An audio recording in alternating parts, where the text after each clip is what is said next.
شهر رمضان الذي أنزل فيه القرآن هدى للناس وبينات من الهدى والفرقان. إن الحمد لله نحمده ونستعينه ونستغفره ونؤمن به ونتوكل عليه ونعوذ بالله من شرور أنفسنا ومن سيئات أعمالنا من يهده الله فلا مضل له ومن يضلل فلا هادي له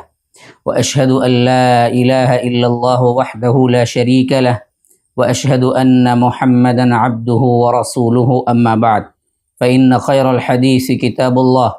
وخير الهدي هدي محمد صلى الله عليه وسلم وشر الأمور محدثاتها وكل محدثة بدعة وكل بدعة ضلالة وفي رواية وكل ضلالة في النار. فأعوذ بالله من الشيطان الرجيم. بسم الله الرحمن الرحيم.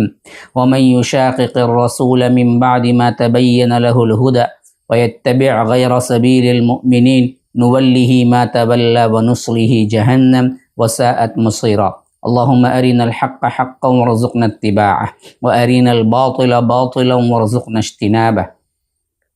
اللهم علمنا ما ينفعنا وانفعنا بما علمتنا وارزقنا علما. رب اشرح لي صدري ويسر لي أمري واحلل عقدة من لساني يفقه قولي.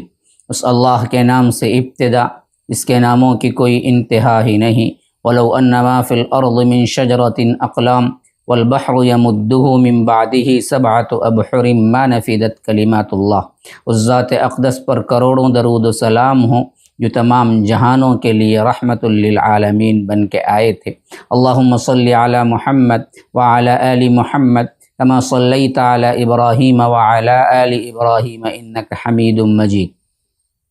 وبارک علی محمد وعلی آل محمد کما بارکت علی ابراہیم وعلی آل ابراہیم انک حمید مجید. برادران اسلام، واجب الاحترام بزرگوں، دوستوں، عزیز ساتھیوں، لائق احترام ماؤں اور بہنوں، سلسلہ دروس جو آپ کے سامنے بعنوان تاریخ دعوت و عزیمت خلافت بنی امیہ سے خلافت عثمانیہ تک چلے آ رہے ہیں. کل آپ کے سامنے وہ باتیں جو خلافت عباسیہ کے 5ویں خلیفہ ہارون رشید کے بعد جو ماحول پیش آیا اور اس وقت جو امام احمد ابن حنبل رحمہ اللہ کا کارنامہ تھا، اس سلسلے میں کچھ تفصیلات میں نے آپ کے سامنے رکھے تھے. آج اس کا گویا کہ خلاصہ انشاءاللہ کرنے کی کوشش کروں گا. یہ فتنہ جو کہ معتزلہ کے حیثیت سے ابھرا تھا اور معتزلہ کی حیثیت سے مشہور ہوا تھا، اور اس کا شروع جو سب سے اہم ترین واقعہ ہے وہ یہ کہ حسن بصری کے پاس بعض وہ لوگ جو ان کے درس میں بیٹھا کرتے تھے، خاص کر جس کا نام آیا ہے واصل بن عطا، اس نے دراصل سب سے پہلے عقل کو قرآن اور حدیث پر ترجیح دی، اور اس سلسلے میں اس نے الگ ٹکڑی، الگ جماعت بنا لی. تو یہ دیکھ کر امام حسن بصری رحمہ اللہ کے الفاظ یوں نکلے کہ اعتزل عنا، وہ ہم سے الگ ہو گیا، وہ الگ ٹکڑی بنائی ہے. تو اسی سے اعتزال اور اسی سے معتزلہ کا فرقہ وجود میں آ گیا، یعنی وہ جماعت جو کتاب و سنت اور سلف منہج سے ہٹ کر اپنے لیے ایک الگ چیز، نئی چیز ایجاد کر لی. تو یہ دراصل حضرت حسن بصری کے زمانے کے آخری ایام میں شروع ہوئی، جو کہ تقریباً 110 ہجری سے پہلے، لیکن یہ عروج پائی 210 کے قریب. اور اس کے لیے خود خلفاء نے جو عقیدہ اس کا مان لیا، وہ سب سے بدترین زمانہ خلیفہ ہارون رشید کے بعد مامون کا اور مامون کے بعد معتصم کا، یہ دور سخت ترین دور گزرا ہے. اعتزال کا بانی اصل میں جو واصل بن عطا تھا، یہ ایک ایرانی تھا جو پڑھنے کے لیے تو آیا تھا، لیکن اپنی عقل، اپنی سوچ بھی قرآن اور حدیث میں داخل کرنا چاہتا تھا، جیسا کہ آج بھی بہت سے لوگ کر رہے ہیں. تو اسی طرح اس نے بھی اس معاملے میں سوچ بچار کی اور غلط گمراہ باتوں میں پڑ گیا۔ اس اعتبار سے اسی وقت اہل حق نے اس معاملے میں شدت کے ساتھ مخالفت کی، اس کو سمجھایا، لیکن یہ فتنہ اندر اندر پلتا رہا، بڑھتا رہا، یہاں تک کہ انہوں نے ایک مذہب کی شکل اختیار کر لی۔ اعتزال کا ایک مذہب مشہور ہو گیا جس کے بنیادی اصول دراصل 5 تھے۔ اس نے 5 اصول ایسے بنا لیے تھے جس میں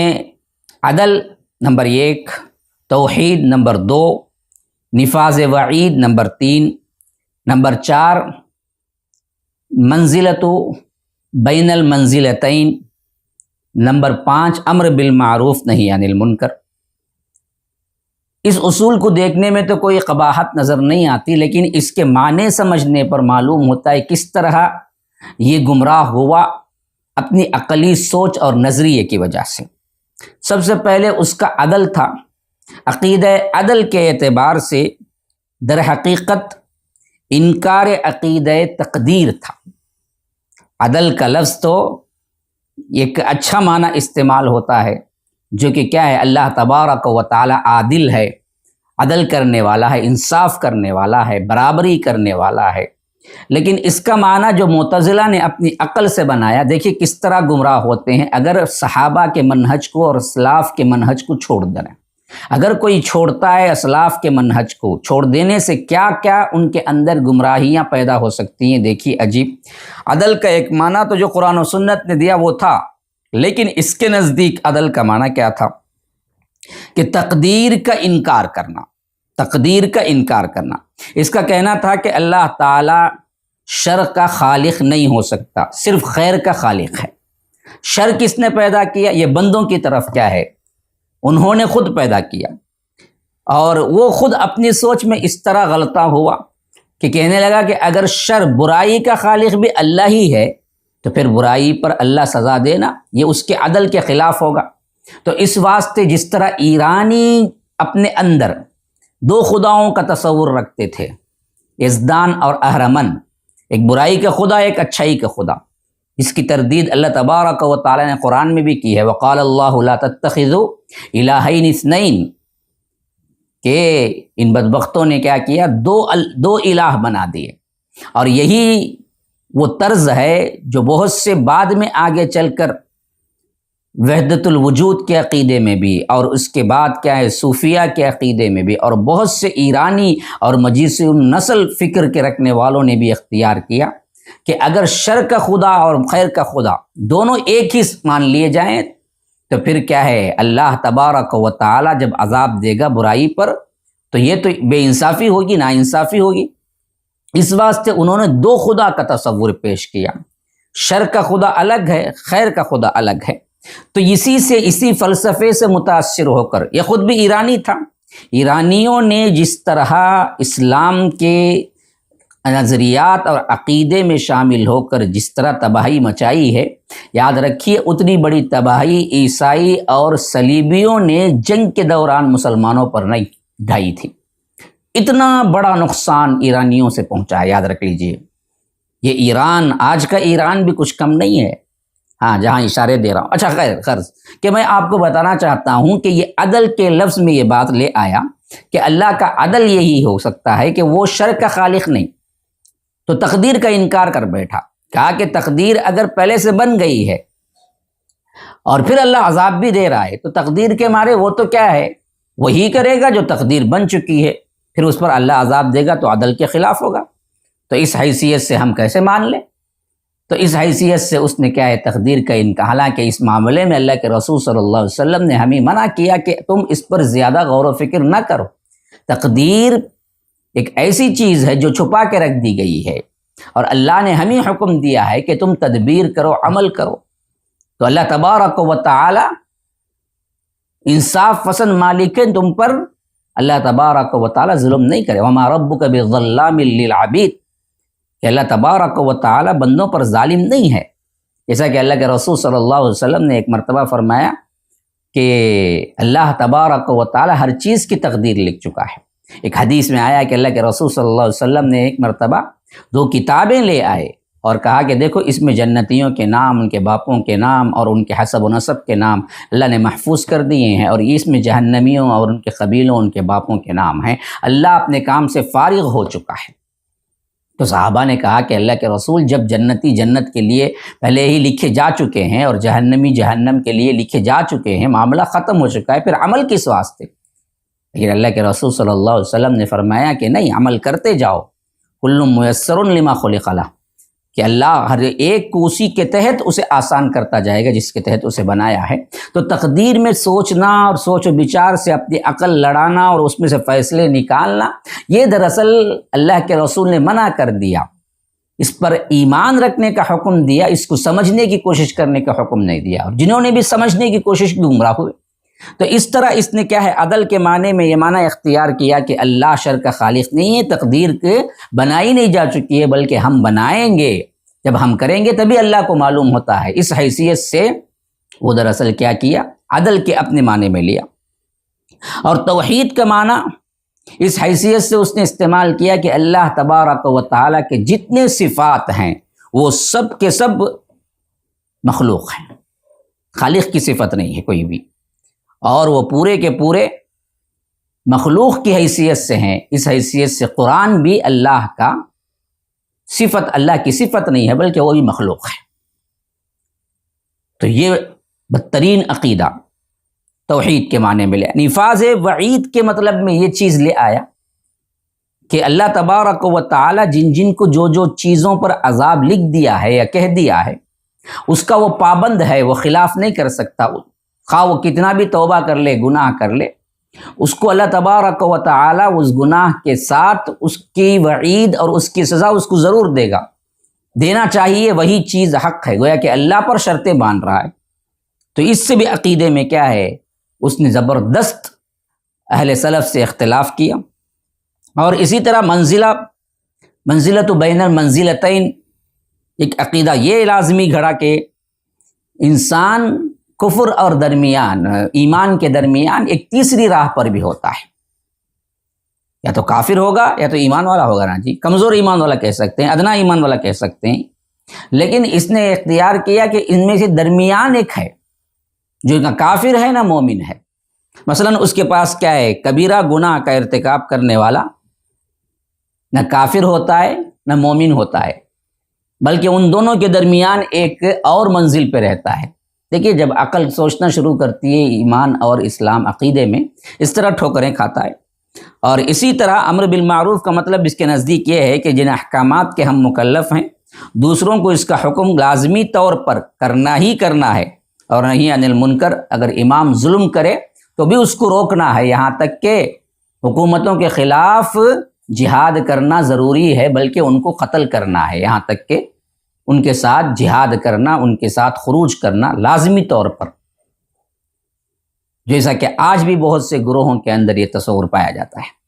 تو اس طرح اس نے یہ 5 اصول بنائے، اور ان 5 اصولوں پر خفیہ طور پر کیا ہے، اس کی تبلیغ کی اور اس کو پروان چڑھایا، یہاں تک کہ لوگ اس کی لپیٹ میں آتے گئے، یہاں تک کہ وقت کا خلیفہ بھی اس کو مان لیا۔ ہارون رشید بھی دراصل اس کے قائل تھے، لیکن قریب زمانہ تھا، زیادہ مدت نہیں ملی، اور اس کو حکومت کے طور پر پھیلایا نہیں گیا۔ لیکن بعد میں جب اس کا بیٹا مامون آیا تو یاد رکھیے پھر وہ تمام چیزیں شروع ہو گئی جو کہ میں امام احمد ابن حنبل کی زندگی میں لانا چاہتا تھا۔ امام احمد ابن حنبل کی زندگی میں خاص کر یہ واقعہ بہت زور و شور سے زور پکڑا، اور لوگوں کو مجبور کیا جانے لگا کہ اس عقیدے کو مانو اور صاف کہو کہ قرآن اللہ تبارک و تعالیٰ کا کلام نہیں ہے، اس کی صفت نہیں ہے، بلکہ وہ مخلوق ہے۔ اب اس حیثیت سے قرآن اور حدیث کی بنیاد پر امام احمد ابن حنبل نے لوگوں کو بتایا کہ یہ بالکل غلط عقیدہ ہے۔ قرآن اللہ کی صفت ہے، اور یہ صفت جیسے اللہ تبارک و تعالیٰ فانی نہیں ہے، اللہ تبارک و تعالیٰ ہمیشہ سے ہے، اللہ تبارک و تعالیٰ کی جتنے صفات ہیں اسی طرح یہ صفت بھی فانی نہیں ہے، یہ اللہ کا کلام ہے، یہ غیر مخلوق ہے، یہ اللہ کی صفت ہے۔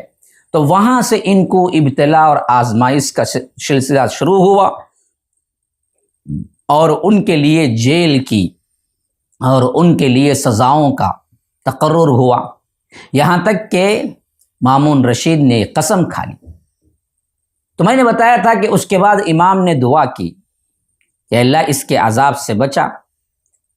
اور میں سچا ہوں، حق پر ہوں، تو اے اللہ اس کے لیے راہ کھول۔ تو یہ کرنا ہوا کہ جیسے ہی مامون رشید کے سپاہی پکڑ کے لے گئے، پہنچتے پہنچتے راستے ہی میں اطلاع مل گئی کہ مامون کا انتقال ہو گیا ہے۔ تو پھر مامون کے بعد معتصم بیٹھا، اب پھر اس نے بھی وہی شدت کے ساتھ باپ کے ہی عقیدے کو پھیلایا۔ اس حیثیت سے دربار میں بھی بڑے بڑے مناظرے ہوئے، اور ہر مناظرے کا منہ بند کر دیا، ہر ایک کو زبردست امام احمد ابن حنبل نے جواب دیا۔ جب ان کے پاس کوئی جواب نہ ہوتا تو وہ لوگ تذلیل پر اور ان کو ٹارچر اور ان کو کوڑے برسانے لگتے۔ امام احمد ابن حنبل نے وہ سب کچھ سہا، لیکن کبھی باطل کا ساتھ نہیں دیا، حق بولتے رہے، یہاں تک کہ انہیں طویل عرصے کے لیے بند کر دیا گیا، اور یہ جیل میں رہے، اور لوگ بڑے بڑے لوگوں کو کیا پیچھے لگایا گیا کہ ان کو سمجھاؤ مناؤ اور کسی طرح ان کو قائل کر لو، لیکن ان کے پاس صرف ایک بات چلتی تھی، وہ کہتے تھے کہ مجھے قرآن اور سنت سے دلیل دے دو، بس اس کے علاوہ مجھے کوئی چیز قائل نہیں کر سکتی۔ انہیں لالچ دیا گیا، انہیں بتایا گیا، لیکن انہیں ہر چیز سے انکار کر دیا، حتیٰ کہ کوڑے اتنے برسائے جاتے تھے کہ تاب لانا مشکل ہو جاتا تھا، یہاں تک کہ امام کہتے ہیں کہ میں بے ہوش ہو جاتا تھا، تو وہ رک جاتے تھے، جیسے ہی ہوش میں آتا پھر مارنے لگتے تھے۔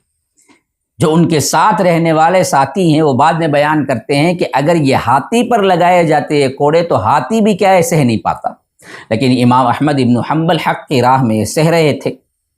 اور اسی طرح میں نے وہ واقعہ بھی بیان کیا کہ ایک چور نے خاص کر اس بارے میں بات کی جس کا اثر بہت زیادہ امام پر پڑا، اور امام اس کو دعائیں دیتے تھے۔ وہ یہ کہ اس نے کہا کہ میں چوری پہ کئی مرتبہ گرفتار ہوا ہوں لیکن اب تک چوری نہیں چھوڑی، میں باطل پہ رہتے ہوئے نہیں اپنے آپ کو تبدیل نہیں کیا، اور تم حق پر ہو تو ان لوگوں کے کوڑوں اور ان لوگوں کی سزاؤں سے کبھی حق سے نہ ہٹنا۔ تو یہ چیز ان کے اندر ایسے پیوست ہوئی، وہ کہتے ہیں کہ یہ چور ہونے کے باوجود بھی جو نصیحت اس نے کیا تھا، اس حیثیت سے مجھے جب وہ لوگ تکلیف دیتے تھے تو مجھے آرام ہو جاتا تھا، مجھے کسی نہ کسی طرح کنٹرول آ جاتا تھا، کیونکہ میں حق پر ہوتے ہوئے میں کیوں ان آزمائشوں کی وجہ سے تبدیل ہو جاؤں۔ تو وہ برابر اس معاملے میں لگے رہے، حتیٰ کہ وقت کے اتنے کچھ علماء تھے، سب کے سب یا تو خاموشی اختیار کر لی یا تو بات کو مان لیا، ایک اکیلے یہ رہے پورے زمانے کے اندر۔ اسی واسطے انہیں امام اہل سنت کے امام کا لقب دیا گیا کہ وہ دراصل ہر چیز کو انہوں نے کیا کیا، برداشت کیا، لیکن اس بات کے لیے وہ علی الاعلان کبھی بھی راضی نہیں ہوئے۔ تو ایک مرتبہ خلیفہ وقت کی طرف سے خاص علماء کا ایک وفد پہنچا اور پوچھا کہ آپ کم از کم خاموشی اختیار کر لیں، یا ایسا کریں کہ آپ صرف ایک معذرت کا لیٹر لکھ کے دے دیں، تبھی بھی خلیفہ آپ کو چھوڑنے کے لیے تیار ہے۔ تو انہوں نے کہا کہ ہرگز بھی نہیں، باہر دیکھو امام جو کہہ رہے ہیں، احمد ابن حنبل کیا کہتے ہیں، یہ دیکھنے کے لیے عوام کھڑی ہوئی ہے، ان سب کے بھروسے کو میں توڑ دوں اور ان کے عقائد کو میں تبدیل کر دوں کہ میں اپنی ضرورت کے لحاظ سے، میں اپنی تشفی، میں اپنے آرام، میں اپنی سزا سے بچنے کے لیے لوگوں کے عقیدے کو برباد کروں؟ تم کچھ بھی خوش آمدی کر لو، میں اس عقیدے کو چھوڑنے والا نہیں ہوں۔ اور اس بات پر اور زیادہ وہ مضبوط ہو گئے، علی الاعلان کہنے لگے اللہ کا کلام ہے، غیر مخلوق ہے۔ لوگ دیکھ رہے تھے کہ امام احمد ابن حنبل بھی اس عقیدے کو نہ مان لے، یا ان کی طرف سے ہمیں کیا حکم ملتا ہے۔ اور بادشاہ کی پوری شدت زیادہ سے زیادہ زور اس بات پر تھا کہ اگر امام احمد ابن حنبل مان لیں تو میں پورے ملک میں اس کو نافذ کر دوں اور مجھے بڑی آسانی مل جائے گی۔ لیکن معاملہ یہ نہیں رہا، امام احمد ابن حنبل مار کھاتے رہے، حتیٰ کہ ایک مرتبہ تو اتنا مارا گیا لہو لہان ہو گئے، خون رس رہا تھا، اور انہیں ایک جگہ قید کر دیا گیا۔ نماز کا وقت آ گیا، اور نماز کا وقت آیا تو اسی خون جاری ہونے کی حالت میں نماز پڑھی۔ تو بعض لوگ جو خون نکلنے سے وضو ٹوٹ جاتا ہے اس کے قائل ہیں نا، انہوں نے اعتراض کیا کہ آپ تو کیا ہیں، نکلے ہوئے خون جاری تھا اور آپ نے نماز پڑھ لی۔ کہا کہ کیا حضرت عمر فاروق کے زمانے میں جب ان کو نیزہ مارا گیا خون جاری تھا تو انہوں نے نماز نہیں پڑھی؟ یا رب، فقہ بھی کیا ہے دیکھیے، اور اعتراض کرنے والے کتنے جاہل ہیں یہ بھی دیکھ لیجیے۔ اپنے مسلک کا دفاع کرنے کے لیے ان کو وہ حالات سمجھ نہیں آ رہے ہیں جس پر انہوں نے کیا ہے اپنا تن من دھن لگا دیا، لیکن اعتراض کس پہ ہو رہا ہے کہ آپ کو تو خون جاری ہے۔ تو انہوں نے جواب دیا کہ کیا حضرت عمر پر نیزہ مارا گیا تو خون جاری نہیں تھا؟ جاری خون کی اسی حالت میں انہوں نے نماز نہیں پڑھی؟ تو یہ بالکل ایک بے بنیاد چیز ہے۔ خون نکلنے سے نماز کیا ہے، وضو ٹوٹ جاتا ہے، نماز نہیں ہوتی ہے۔ تو یہ احناف کے نزدیک معاملہ ہے۔ تو امام احمد ابن حنبل قرآن و سنت کی پیروی اور اس کے شیدائی تھے۔ ایسی حالت میں نماز چھوڑنے کا تصور نہیں تھا۔ اس سلسلے کو، اس واقعے کو اور اس وقت ان کی تعریف کی جائے، انہیں کیا ہے ڈھارس بندائی جائے۔ اعتراض کرنے والوں کو مسائل اور مسلک پسند ہے۔ یہ حالات آج بھی لوگوں کو پیش آتے ہیں جو اہل اللہ ہوتے ہیں، جو اللہ والے ہوتے ہیں۔ تو امام احمد ابن حنبل اسی طرح زن گزرتے رہے، اور یہاں تک کہ انہیں مارنے کی بھی پلاننگ کی گئی، اور انہیں ایسے بالکل اندھیری کھٹری میں رکھا گیا۔ امام احمد ابن حنبل کہتے ہیں کہ مجھے کوئی چیز نظر نہیں آ رہی تھی، داخل ہونے کے بعد مجھے کوئی چیز نظر نہیں آتی، لیکن مجھے نماز کا خیال ستا رہا تھا۔ تو میں کیا نیچے ٹٹول کے دیکھا تو زمین میں مٹی ملی، تو شاید میں تیمم کر کے نماز پڑھ لوں۔ تو اچانک ہاتھ ٹکرایا، تو وہاں پر میں نے محسوس کیا کہ پیالہ رکھا ہوا ہے، پانی کا پیالہ رکھا ہوا ہے۔ تو میں نے اس پانی سے کیا ہے وضو کیا اور نماز پڑھی۔ پھر اس کے بعد مجھے کیا ہے فوری طور پر دربار میں لے جایا گیا۔ دیکھا تو پورے کے پورے کیا ہے معتزلی علماء، اور خاص کر سرکاری قاضی وہی بیٹھا ہوا ہے، اور اس بات کو تیاری بالکل تیار ہو چکے ہیں سب کے سب مناظرے کے لیے، اور ڈیبیٹ شروع ہونے والا ہے۔ پھر اس کے بعد مجھ سے سوالات کے بوچھاڑ کیے گئے، اور میں ہر سوال کا تشفی بخش جواب دیتا رہا۔ کس حالت میں دیکھی، کھانا نہیں ہے، آرام نہیں ہے، پھر اس کے بعد اوپر سے مار ہے، لیکن پھر لا کے کیا ہے اچانک پورے دربار میں بٹھا دیا جاتا ہے، اور وہ اللہ والے لوگ، اللہ نے ان کو طاقت دی تھی، ایمان کی طاقت، وہ بولتے رہے یہاں تک کہ ہر سوال کا جواب دے دیا گیا، اور درمیان میں اکساتے بھی رہے لوگ۔ امام دیکھیے آپ کو یہ کہہ دے رہے ہیں، خلیفہ آپ کو کافر کہہ دے رہے ہیں، فلاں کہہ دے رہے ہیں، لیکن وہ کسی کی پرواہ نہیں کی۔ وہ صاف ہر چیز کھول کھول کے بیان کر رہے تھے، یہاں تک کہ کیا ہے خلیفہ خود اٹھا اور انہیں ایک الگ سے کمرے میں لے گیا، اور وہاں جا کے ان کو منانے لگا، اپنے رشتہ داری کا، اپنے خاندان کیا ہے عباسی خاندان سے ہونے کا حوالہ دے کے کہا کہ کم از کم اس حیثیت سے تو بات مان۔ حضرت امام احمد ابن حنبل نے کہا کہ آپ کو یہ سب چیزیں بتانے کی ضرورت نہیں ہے، مجھے صرف کتاب و سنت سے دلیل دے دیجیے، آپ جو کہہ رہے ہیں اس کی دلیل ہے پھر تو میں مان لیتا ہوں، اگر اس کی دلیل قرآن و سنت سے نہیں ہے تو پھر مجھے قائل نہیں کر سکتے۔ پھر اس کے بعد لالچ دیے، میں مقرب خاص بنا لوں گا، میں نے کہا کہ نہیں۔ پھر اس کے بعد دھمکیاں دی گئی، انہوں نے کہا کہ نہیں، ان دھمکیوں کا بھی کوئی اثر نہیں، یہاں تک کہ فتنہ اس کے بعد کا آنے والا بادشاہ کے دور میں دم توڑ گیا، یہاں تک کہ آخری میں امام احمد ابن حنبل پورے امت کے نزدیک ایمان کی چٹان بنے، اور اس فتنے کو دبانے میں اپنی پوری زندگی لگا دی، اور اللہ نے بھی اس کے بعد اس فتنے کو بالکل ہی پورے کے پورے اسلامی کنٹری کے اندر اللہ تبارک و تعالی نے اس کو فنا کر دیا۔ کہتے ہیں کہ جو بادشاہ مامون تھا، مامون کے بعد معتصم تھا، معتصم کے بعد جو بادشاہ آیا، اس کے دور میں فتنہ ٹھنڈا پڑ گیا، اور اس نے معافی بھی مانگی بعد میں امام احمد ابن حنبل سے، میرے باپ نے، میرے دادا نے آپ کے ساتھ بڑا بدترین سلوک کیا ہے اور آپ حق پہ تھے، تو آپ ان کے لیے معافی تلافی کر دیں، میں بھی آپ سے معافی مانگتا ہوں۔ تو امام احمد ابن حنبل نے کہا تم آج معافی مانگ رہے ہو، لیکن جب کبھی تمہارے دادا کا اور تمہارے باپ کا میرے اوپر کوڑا پڑتا تو میں اسی وقت ان کو معاف کر دیا کرتا، تو آج کیا ہے معافی مانگ رہے ہو تم؟ یہ ایثار قربانی تھی، یہ کیا ہے ایک دوسرے کے اوپر عفو درگزر کا معاملہ تھا امام احمد ابن حنبل کا۔ اور یہ جلیل القدر امام سب سے اہم ترین جو کام کیا ہے وہ حدیث کو جمع کرنے کا، مسند امام احمد کی تیار کیا، اس کے اندر کیا ہے 30,000 احادیث سے زیادہ ہیں۔ یہ امام فقہ کے اماموں میں سب سے اہم ترین امام ہے جو یہ کام کیا کہ انہوں نے حدیثوں کو بھی اکٹھا کیا۔ جیسا کہ امام مالک نے بھی کتاب لکھی الموطا، لیکن وہ اتنی ضخیم کتاب نہیں تھی اور خالص حدیثوں پر نہیں، اس میں اقوال بھی ہیں، انہوں نے فقہ کے اعتبار سے لکھی۔ اور امام شافعی نے بھی کتاب لکھی الام کے نام سے، لیکن جو کارنامہ حدیث پر کیا امام احمد ابن حنبل نے، یہ کسی نے نہیں کیا تھا۔ مسند کا مطلب یہ ہوتا ہے کہ فہرست اس حیثیت سے ترتیب دی جائے جیسے کیا ہے الفابیٹیکل آرڈر میں ہوتا ہے۔ تو انہوں نے ابو بکر سے شروع کیا، حضرت ابو بکر کے ذریعے کتنی روایتیں آئی ہیں وہ تمام ایک جگہ جمع کر دیے ہیں الفابیٹیکل آرڈر میں۔ اسی طرح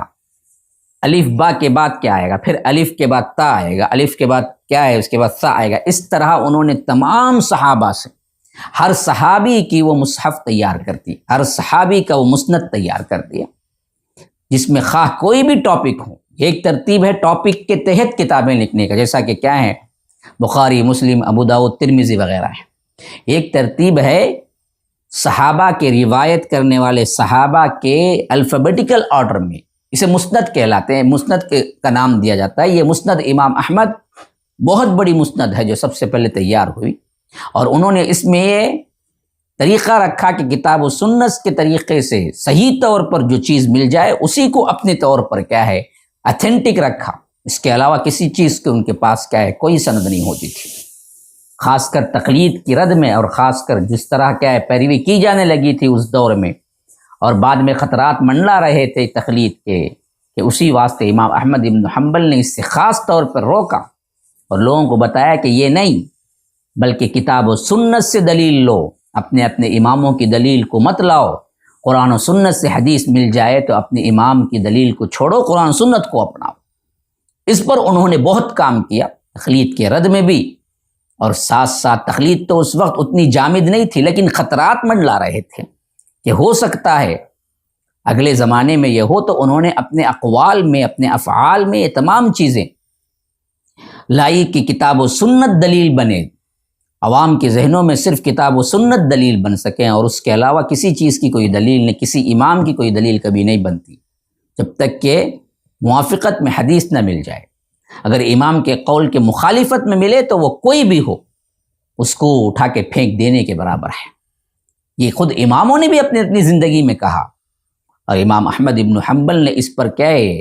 زور ہی اپنی زندگی کا اسی پر لگایا کہ کسی نہ کسی طرح یہ بات عوام میں اچھی طرح راسخ ہو جائے، اور اس پر انہوں نے کام کرتے ہوئے اپنی زندگی میں مسند امام احمد ابن حنبل کو کیا ہے مرتب کیا، تالیف کیا، جس میں 30,000 سے زیادہ حدیثیں آج بھی موجود ہیں، اور مسند ابو ہریرہ، اور اسی طرح ان کے بھائی ان کے شاگرد، ان کے راوی جو ابو ہریرہ کے ذریعے سے کیا ہے ہم کو حدیثیں ملتی ہیں،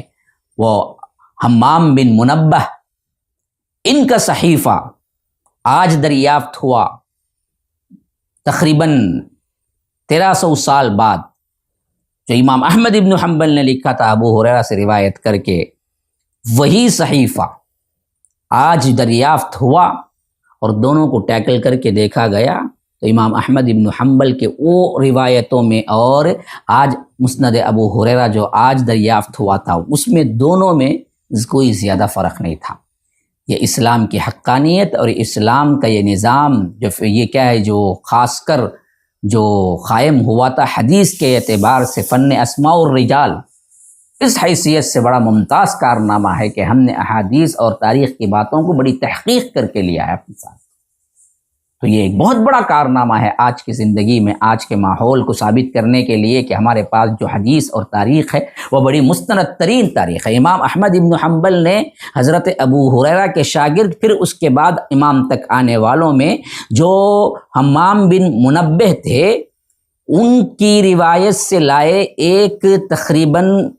ابو ہریرہ کی روایتیں جتنی بھی ان کے پاس پہنچی تھی، 1300 سال بعد ایک دوسری کتاب ملتی ہے انہی کی لکھی ہوئی جو چھپی ہوئی تھی اتنی دن، تو وہ اور یہ جب ٹیکل کر کے دیکھتے ہیں تو وہ بالکل برابر ہوتے ہیں۔ تو یہ اصل میں کیا ہے، حدیث کا فن ہے جس کے لیے امام نے اپنا وقت قربان کیا۔ پھر اس کے بعد 241 ہجری میں امام کا انتقال ہوا۔ اللہ تبارک و تعالی ان پر کروڑوں رحمتیں نازل فرمائے۔ ھذا وباللہ التوفیق، صلی اللہ وسلم علی نبینا محمد۔ اسأل اللہ لی ولکم ولسائر المسلمین من کل ذنب فاستغفروہ انہ هو الغفور الرحیم۔ والسلام علیکم ورحمۃ اللہ وبرکاتہ۔